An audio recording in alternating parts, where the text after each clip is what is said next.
नमस्कार, मधुशाच रेसिपीमध्ये तुम्हा सर्वांचे खूप मनापासून स्वागत। आज आपण कोल्ड कॉफी बनवतोय, तर त्यासाठी मी ते फुल क्रीम 500 मिली दूध घेतलेलं आहे। हे दूध आपल्याला गरम करून घ्यायचं आहे। तर इथे मी घेतलेलं आहे 1 चमचा कॉर्नफ्लॉवर, त्यामध्ये 2 चमचे दूध घालून त्याचा असा घोळ बनवून घ्यायचा आहे। तुम्ही बघू शकता अशी स्मूथ पेस्ट तयार झाली पाहिजे। तर इथे मी घेतलेलं आहे 2 चमचे कॉफी पावडर। 2 रुपयाच्या ज्या पुड्या असतात त्याच 2 पुड्या मी इथे वापरलेल्या आहेत। तर एकूण 4 रुपयाची कॉफी पावडर आहे। यामध्ये 2 चमचे गरम पाणी घालून याची पण चांगली पेस्ट करून घ्यायची। तर दूधसुद्धा आपलं छान असं गरम झालेलं आहे। तुम्ही बघू शकता दुधाला छान उकळी आलेली आहे।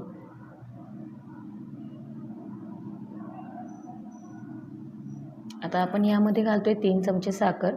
साखर तुम्ही तुमच्या आवडीनुसार कमी किंवा जास्त करू शकता। मिक्स करून घ्यायचं आहे।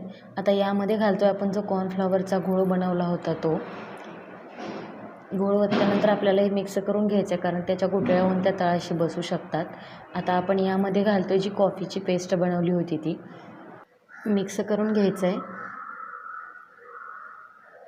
आणि हे जे मिश्रण आहे ते एकदम मंद आचेवरती आपल्याला 6 ते 7 मिनिट छान असं शिजवून घ्यायचं आहे। 1 ते 6 ते 7 मिनिटानंतर तुम्ही बघू शकता मिश्रणाला आपल्या छान असा दाटसरपणा पण आलेला आहे। गॅस बंद करायचा आहे आणि हे जे मिश्रण आहे ते आपल्याला रूम टेम्परेचरला थंड करून घ्यायचं आहे। हे पूर्ण मिश्रण थंड होण्यासाठी 25 ते 30 मिनिट लागतात आणि हे मिश्रण थंड झाल्यानंतर आपल्याला 2 तासासाठी फ्रीजरमध्ये ठेवायचं आहे। 1-2 तासानंतर तुम्ही बघू शकता आपलं मिश्रण किती छान असं सेट झालेलं आहे आणि याचा जो दाटसरपणा आहे तो पण तुम्ही बघू शकता, खूपच छान। तर आता हे जे मिश्रण आहे ते आपल्याला मिक्सरच्या भांड्यामधून फिरवून घ्यायचं आहे। गार्निशिंगसाठी मी ग्लासच्या कडेने थोडंसं चॉकलेट सिरप लावून घेतलेलं आहे।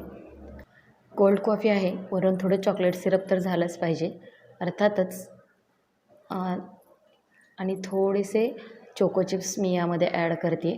तुम्हाला आवडत नसतील तर नाही घातले तरी चालतील, पूर्णपणे ऑप्शनल आहे। तर रेडी आहे आपली कोल्ड कॉफी।